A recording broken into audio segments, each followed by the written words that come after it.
যে ধর্মেরই হোক ভালোটা ভালো বলতে হবে, কারণ আমাদের নবী আমাদেরকে সেই শিক্ষা দিয়েছেন, উম্মত নিজের ধর্ম পালন করো, অপরের ধর্মকে সম্মান করো।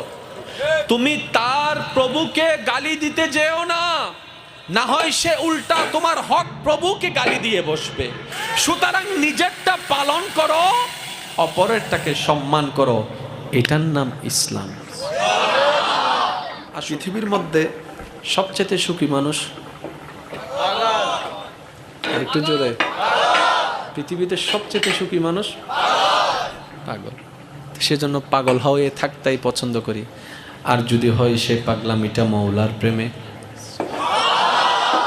আর যদি সে পাগলামিটা হয় নিজের অন্তরকে পরিশুদ্ধের কাজে, আর যদি সেই পাগলামিটা হয় কামলিওয়ালা নবী মদিনাওয়ালা